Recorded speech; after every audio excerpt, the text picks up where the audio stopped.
अग्निपथ योजना में 4 साल बाद किन जवानों को वापस भेज दिया जाता है। अपने तीसरे कार्यकाल में मोदी सरकार ने मंत्रालय के 10 प्रमुख सचिवों को अग्निपथ योजना की समीक्षा करने और इस स्कीम को ज्यादा आकर्षक और कारगर तरीके से सुझाने का काम सौंपा है।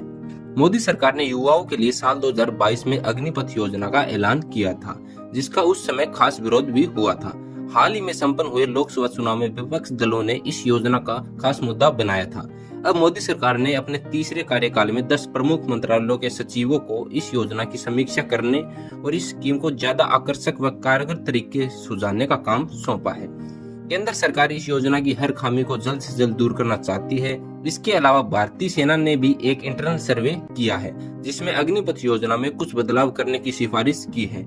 इस बीच चलिए जानते हैं कि अग्निपथ योजना में आखिर किन जवानों को 4 साल बाद वापस भेज दिया जाता है।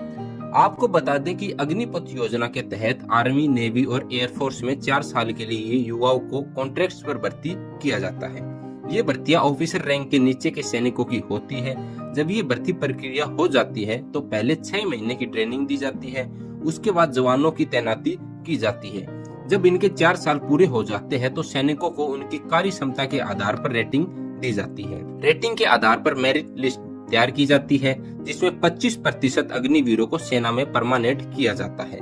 वही जिन जवानों की रेटिंग अच्छी नहीं होती है उन्हें वापस भेज दिया जाता है, जिसके बाद वो कोई और नौकरी या फिर कारोबार करने के लिए स्वतंत्र होते हैं। वही जो अग्निवीर 4 साल की सेवा पूरी कर लेते हैं उन्हें 12वीं के बराबर सर्टिफिकेट भी दिया जाता है। 4 साल की सेवा में अग्निवीर जवान के वेतन से कॉर्पस फंड में 5 लाख जमा होता है। इतना ही पैसा सरकार भी देती है। फिर 4 साल बाद सेवा निधि पैकेज के तौर पर जवान को एक साथ 11,71,000 रुपए मिलते हैं। इस पर कोई टैक्स नहीं लगता है। तो दोस्तों, इस तरह अग्निपथ योजना में जवानों को 4 साल के बाद में 25% को ही रखा जाता है और बाकी जो भी बचते हैं उनको रिटायरमेंट दे दिया जाता है। तो दोस्तों, आप हमें कमेंट करके जरूर बताएं मोदी सरकार की ये योजना आपको कैसी लगी। इसमें मोदी सरकार को चेंज करना चाहिए या नहीं, हमें कमेंट करके जरूर बताएं। जय हिंद, जय भारत।